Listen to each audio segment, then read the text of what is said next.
உகந்த காணிக்கையாய் ஒப்பு கொடுத்தேனையா, சுகந்த வாசனையாய் நுகந்து மகிழுமையா, சுகந்த வாசனையாய் நுகந்து மகிழுமையா. தகப்பனே உம்பீடத்தில் தகன பலியானேன், தகப்பனே உம்பீடத்தில் தகன பலியானேன், அக்கினி இறக்கிவிடும் முற்றிலும் எரித்துவிடும், அக்கினி இறக்கிவிடும்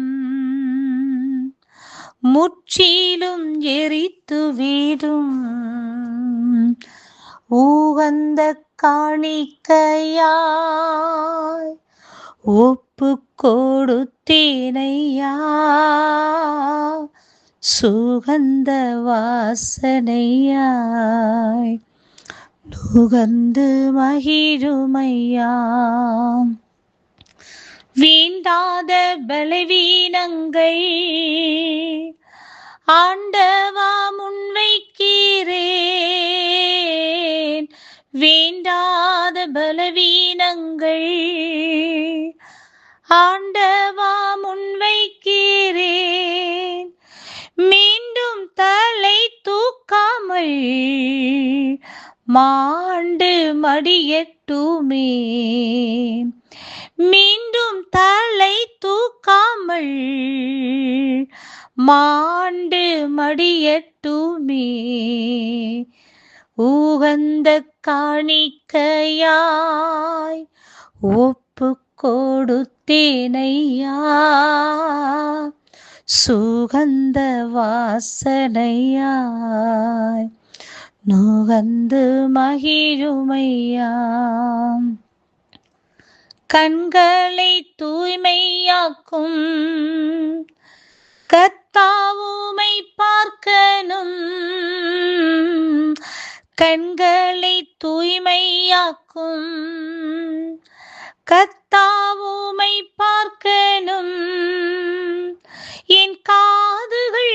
கர்த்தருடைய பரிசுத்த நாமத்திற்கு ஸ்தோத்திரம்.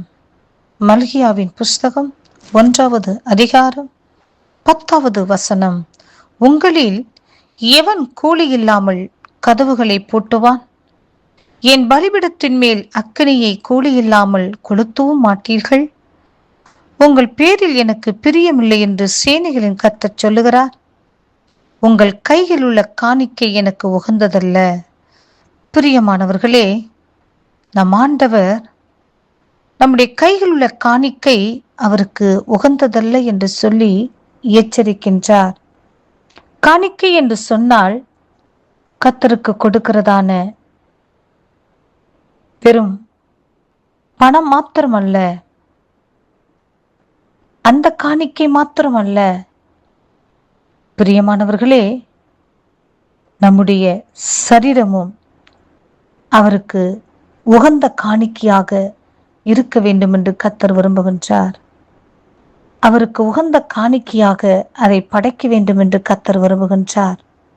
பிரியமானவர்களே, நம்முடைய ஆவி, ஆத்துமா, சரீரம் முழுவதும் தேவனுடைய சமூகத்தில் உகந்த காணிக்கையாக அர்ப்பணிக்க வேண்டும் என்று கர்த்தர் விரும்புகின்றார்.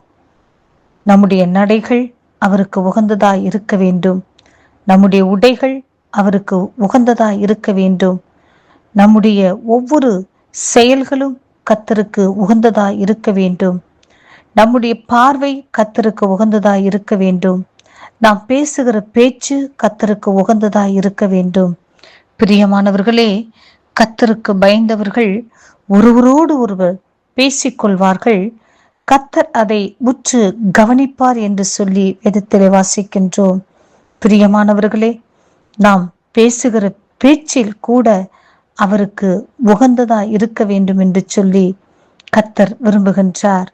பிரியமானவர்களே, நாம் வாழ்கிற வாழ்க்கை, நம்முடைய வாழ்வியல் முறை கர்த்தருக்கு உகந்ததாய் இருக்க வேண்டும் என்று கர்த்தர் விரும்புகின்றார். இவைகளை நாம் கர்த்தருக்கு காணிக்கையாக கர்த்தர் தர வேண்டும் என்று அவர் உகந்த காணிக்கையாக அவருடைய சமூகத்தில் நம்முடைய வாழ்வியல் முறையையும், நம்முடைய வாழ்க்கையையும், நம்முடைய ஆவி ஆத்மா சரீரத்தையும், நம்முடைய நினைவுகள், சிந்தனைகள், வார்த்தைகள், நடக்கைகள், செயல்கள், பார்வைகள், உணர்வுகள் அனைத்தையும் அவருக்கு உகந்ததாக, உகந்த காணிக்கையாக கர்த்தருக்கு நாம் அர்ப்பணிக்கும் போது கர்த்தர் அவைகளில் பிரியமாய் இருக்கிறார் என்று சொல்லி கர்த்தர் இந்த நாளில் நம்மோடு கூட இடைப்படுகின்றார், எச்சரிக்கின்றார், அவர் வாஞ்சிக்கின்றார். பிரியமானவர்களே, அவருடைய வாஞ்சையை இந்த உலகத்தில் நாம் நிறைவேற்றும்படியாக நம்முடைய குடும்பத்தில் இருக்கிற ஒவ்வொரு நபர்களும், குடும்ப தலைவனும் தலைவியும், நம்முடைய குழந்தைகளும், நாமும், நம்முடைய இனஜன பந்துக்களும், நம் தேசத்தில் இருக்கிறதான தேவனுடைய பிள்ளைகள் ஒவ்வொருவரும் நம்மை நாமே கர்த்தருக்கு உகந்த காணிக்கையாக அர்ப்பணித்து கர்த்தருடைய ராஜ்யத்தை இந்த உலகத்தில் கட்டுவோம். பரலோக ராஜ்யத்திற்கு பங்காளிகளாக மாறுவோம். கர்த்தர் இந்த வார்த்தையை ஆசீர்வதிப்பாராக. ஆமேன்.